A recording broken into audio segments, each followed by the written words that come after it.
चाहे दुश्मन बनी जवाना, चाहे मिली समाज में ताना, केहू सूली पर चढ़वा दे, चाहे भेज दे जेल खाना।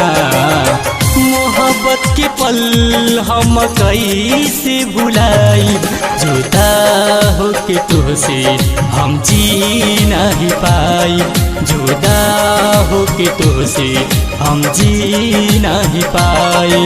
कब दूर होई तन्हाई, पागल मन समझ न पाई, जियते जिंदगी चल जाई, हमरा से नाही सहाई। तोहरे संगे आपन हम जिंदगी बिताई, जुदा होके तोहसे हम जी नहीं पाई, जुदा होके तोहसे हम जी नहीं पाई।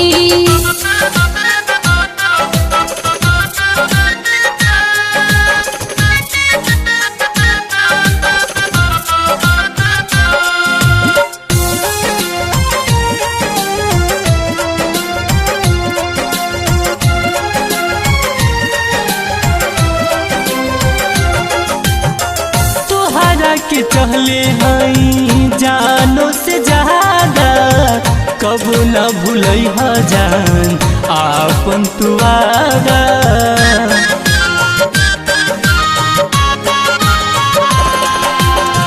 तहरा पे कैले बानी बहुते भरोसा, हमरा के दिहा जाने कब तू धोखा।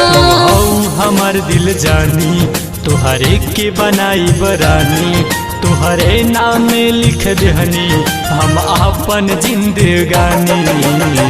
सुंदर सुरतिया तोहर दिल में बसाई, जुदा होके तोहसे हम जी नहीं पाई, जुदा होके तोहसे हम जी नहीं पाई।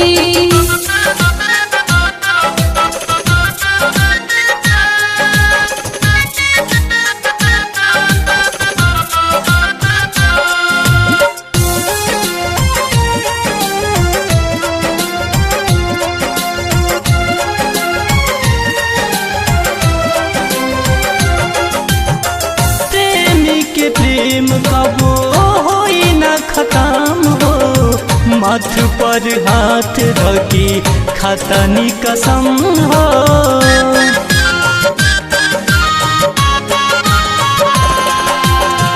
कोहेली राजनंदिनी सुना सुन लाल हो, तहरा बिना हम अब रहिले बेहाल हो। चैन रहिले हरदम तहरे बिना जाने मन, कहबू त तहरे खातिर लौटा दे मैं अपन जीवन। सात जन्म तोहर साथ हम निभाए, जुदा होके तोह